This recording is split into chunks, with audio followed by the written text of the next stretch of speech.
UPPSC. मेरा नाम वंदना सिंह है। इस वीडियो में हम यूपीपीएससी मेंस 2023 के लिए लाइव आंसर राइटिंग करेंगे यूपी स्पेशल की। तो जिन लोगों ने अपनी पढ़ाई ठंडे बस्ते में रख रखी है कि जब रिजल्ट आएगा तभी पढ़ेंगे, तो देखो इतनी बड़ी गलती मत करो। जो आप रोज़ वीडियो खोल के और टेलीग्राम पे जो चैट करना शुरू कर देते हो, तो देखो जो लोग आपके लिए वीडियो बना रहे हैं और जो ये सारी न्यूज़ चला रहे हैं उनकी दुकान बढ़िया चल रही है अपनी, तो आप उनके झांसे में मत आओ, क्योंकि फिर ये जो 45 डेज जो आपने ख़राब कर दिए हैं फिर इसकी भरपाई नहीं हो पाएगी। अभी भी सुधर जाओ। हाँ, माना थोड़ा मुश्किल होता है कंसंट्रेट करना है इन सिनारियों में, लेकिन अभी भी ज़्यादा टाइम नहीं गुजरा है। जब रिज़ल्ट आएगा देखा जाएगा जब आएगा। जिन लोगों का हो जाएगा, सपोज अगर आप बॉर्डर पे हो, हाँ, और आपका हो गया, आपका एकदम क्लियर हो गया, आपका प्रीलिम्स क्लियर हो गया, कितना रिग्रेट होगा ना यार, काश मैं पढ़ लेता, काश मैं पढ़ लेती। तो उस रिग्रेट से बचो। टाइम प्रीशियस है, उसको यूटिलाइज करो और पढ़ाई करना अपनी शुरू कर दो। तो आंसर राइटिंग हम अभी लाइव ये कर रहे हैं, आप इसको देखो। तो बेसिकली ये मेंस आंसर राइटिंग कोर्स है और इस नंबर पे व्हाट्सएप और टेलीग्राम करके आप इसको ज्वाइन कर सकते हैं। जो 2022 का कोर्स था उससे डायरेक्ट 45 क्वेश्चन प्रेडिक्ट हुए थे। नीचे पीडीएफ होगी, वहाँ से आप इसको वेरीफाई कर सकते हैं। और बाकी ये 2024 के कोर्स हैं, ये 3 कोर्स हैं, इंटीग्रेटेड प्रीलिम्स और मेंस। और जो 2023 का जो कोर्स था उससे डायरेक्ट 102 क्वेश्चन प्रेडिक्ट हुए हैं। नीचे पीडीएफ होगी, वहाँ से आप इसको वेरीफाई कर सकते हैं। तो आज जो हम क्वेश्चन जो करा रहे हैं, जो डेली आंसर राइटिंग का क्वेश्चन होता है उससे ही हमने क्वेश्चन लिया है। तो ये यूपी स्पेशल का टेस्ट 5 है। तो इसमें जो है डेली 3 क्वेश्चंस होते हैं। तो ये टेस्ट 5 है, तो उसका हम क्वेश्चन नंबर 1 कर रहे हैं। तो क्वेश्चन है, discuss the historical background and nomenclature of the establishment of Uttar Pradesh. तो क्वेश्चन क्या पूछा गया है, historical background and nomenclature of the Uttar Pradesh. 125 words में लिखना है। तो अगर आपको नहीं पता है किस तरीके से आंसर को शुरू करते हैं, तो मैंने बहुत सारी वीडियोस बना रखी हैं और मैं बार बार ये नहीं बताऊंगी कि इंट्रोडक्शन लिखना है, बॉडी लिखनी है, कंक्लूजन लिखना है। तो बार बार एक चीज़ें रिपीट करके कोई फ़ायदा नहीं है। चलिए हम आंसर लिखते हैं। तो क्वेश्चन क्या है कि क्वेश्चन है कि आपको हिस्टोरिकल बैकग्राउंड एंड नॉमेनक्लेचर बताना है। तो स्टार्ट हम जो है इंट्रोडक्शन से ही करेंगे। देखो इंट्रोडक्शन में प्रायोरिटी जो आपकी क्या होनी चाहिए, आप डाटा, आपके पास डाटा होना चाहिए, कोई इंडेक्स होना चाहिए, फिर उसके बाद डेफिनेशन होनी चाहिए, या फिर आपका कोई हिस्टोरिकल फैक्ट्स होना चाहिए। तो मतलब किसी भी टाइप के क्वेश्चन हो, अगर थोड़ा पॉलिटी हिस्ट्री के क्वेश्चन आ जाएं तो जैसे आप उसको आर्टिकल से आप उसको लिख सकते हैं, कोई हिस्टोरिकल डाटा लिख सकते हैं, कोई इंडेक्स लिख सकते हैं। डेफिनेशन जो है वो आपका बिल्कुल ही आपको कोई चीज़ ना मिले, वो आप बिल्कुल लास्ट में आप जो है डेफिनेशन को चूज करिए। पहले अगर आपके पास ये सारी चीज़ें हों, आप उससे अपने आंसर को लिखिए। तो historical background, the history of UP is old as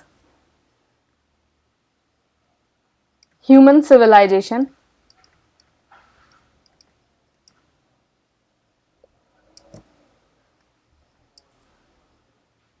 This region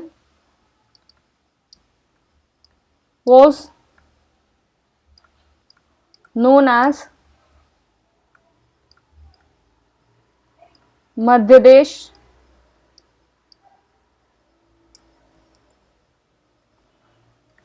in Vedic period. तो आपने ये इसका हिस्टोरिकल बता दिया। In early years of East India Company. आप इसमें एक लाइन और डाल सकते हो कि मुगल टाइम में जो है, लेकिन ये 125 का है तो हम इसको थोड़ा शॉर्ट रख सकते हैं, लेकिन अदरवाइज आप एक लाइन और डाल सकते हो कि मुगल टाइम में जो है उत्तर प्रदेश के कुछ रीजन्स थे, तो वहाँ वहाँ गवर्नर्स जो है वो इस्टेब्लिशमेंट था। तो during early years of the east India company rule,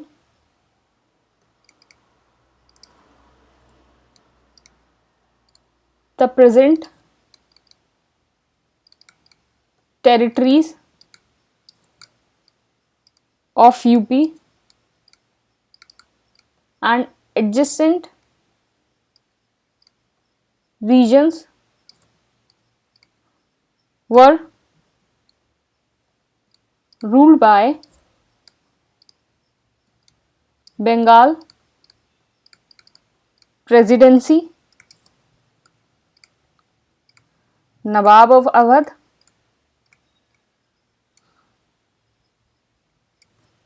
and Mughal Emperor of Delhi. ये आपका हो गया। तो देखो हमारे पास जो है इंट्रोडक्शन में थोड़ा ज़्यादा लिखने के लिए था, तो आप देखो मैंने किस तरीके से इसको पैराग्राफ में ब्रेक किया। आप ये नहीं कि पूरा आप शुरू करके बिल्कुल लास्ट तक लिख रहे हो, तो देखो पैराग्राफ में कैसे ब्रेक किया है, तो आप ऐसी चीज़ों को कर सकते हो। तो जैसे ये इंट्रोडक्शन है, इसको आप जो है सब बॉडी कह सकते हो कि हमने बॉडी का जो है स्टार्टिंग से जो है इसको सब बॉडी की तरह इसको यूज़ किया है। कोशिश करना कि अपने क्वेश्चन को ब्रेक करने के लिए, उसका इनोवेटिव बनाने के लिए आप जो है कुछ फ्लो चार्ट और इस टाइप से चीज़ों को यूज़ करो। आंसर थोड़ा इनोवेटिव लगता है और थोड़ा प्रेजेंटेबल भी लगता है और मार्क्स भी अच्छे मिलते हैं। तो nomenclature of UP, June 1836, north west province NWP, फिर फरवरी 1877 क्या नाम हुआ, north west province, Agra and Awadh. फिर उसके बाद 1902 में United province, Agra and Awadh. 1937 में यूनाइटेड प्रोविंस। 24 जनवरी 1950 में उत्तर प्रदेश, इसके ब्रैकेट में लिख देना टिल नाउ, अभी भी यही नाम है। अब फिर कैपिटल क्या क्या रही वो भी देख लेते हैं। ये भी आप आंसर में लिखोगे तो ज़्यादा अच्छा है। कैपिटल आगरा 1836 से 58 तक। फिर उसके बाद क्या रही, इलाहाबाद 1858 से 1921। यहाँ ब्रैकेट में अब प्रयागराज लिख सकते हो आप इसको। फिर लखनऊ 1921 टिल डेट, अभी भी यही है। आप एक उत्तर प्रदेश का मैप बना सकते हो।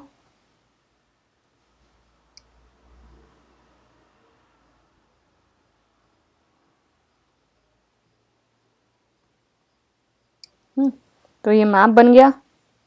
इसमें आप यहाँ आगरा शो कर सकते हो कैपिटल्स में, आगरा 1836 से 58। फिर यहाँ Prayagraj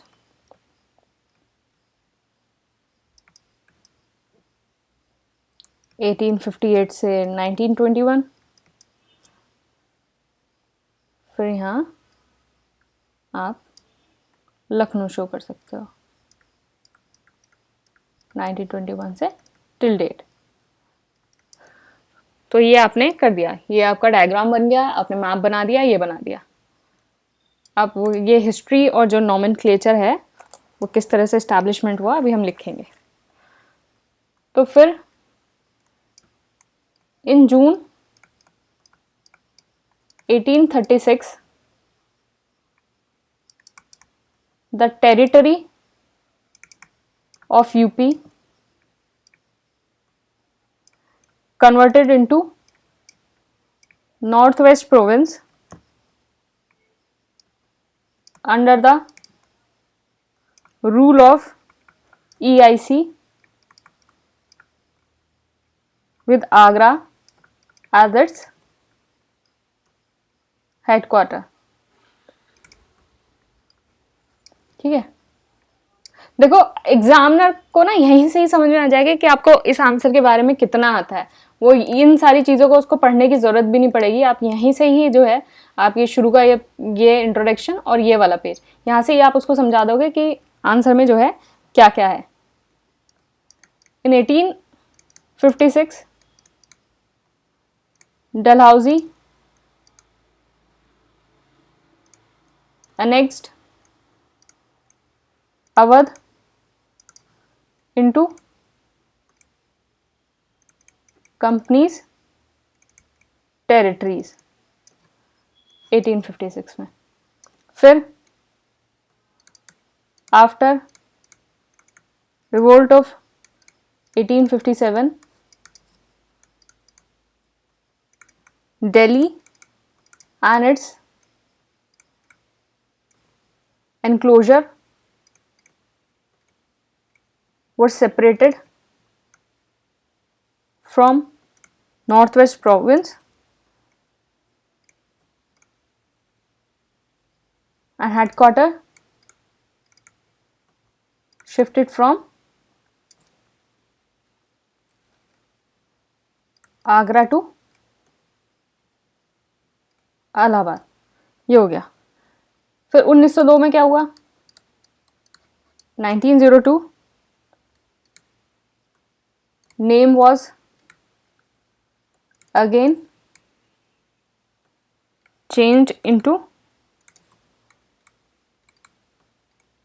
United Province of Agra अनोद Awadh.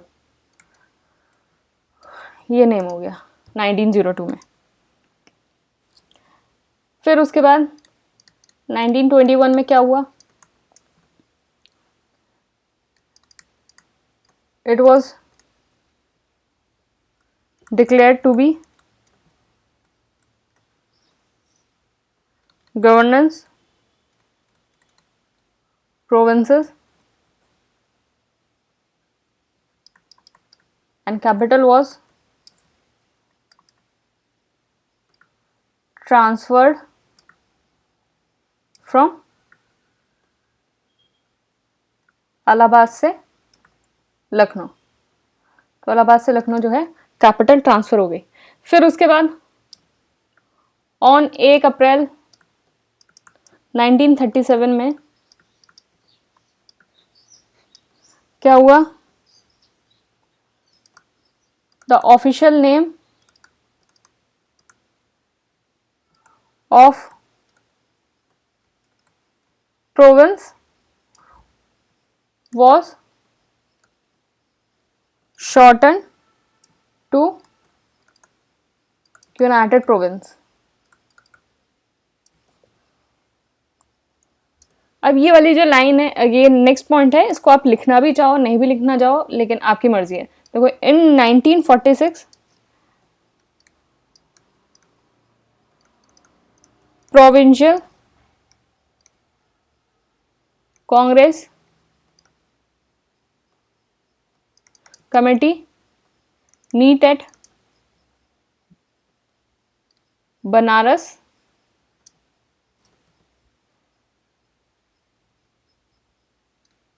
to name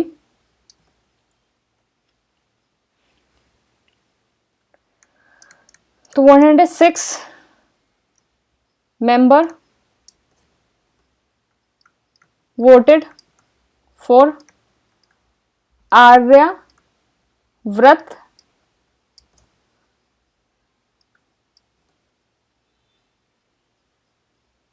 and Hind was voted by 2022 sorry 20 but Congress worked on Uttar Pradesh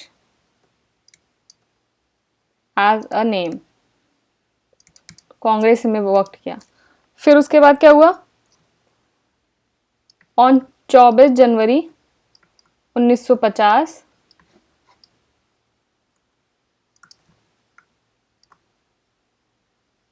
the governor general of India issued order United Province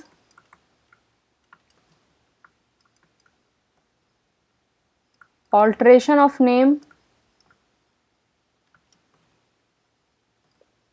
order 1950 and renamed it to be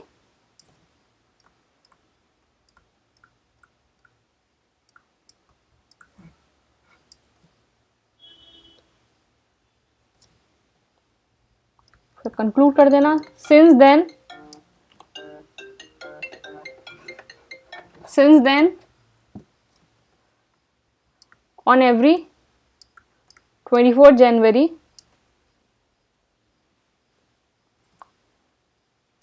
it is celebrated as UP दिवस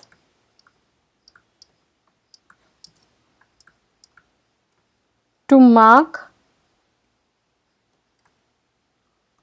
foundation day of the state। तो सब introduction आपने लिख दिया, flow diagram बना दिया, map बना दिया, सारे पॉइंट्स लिख दिए, फिर उसके बाद कंक्लूड कर दिया। तो ये सारी चीज़ें हो गई। तो इस तरीके से आप अपने आंसर को लिख सकते हैं। बाकी ये मेंस 2023 का कोर्स है और ये 2024 के 3 कोर्सेज हैं, आप इसको देख सकते हैं। 3 कोर्सेज हैं, आप इसको देख सकते हैं। Thank you and all the best.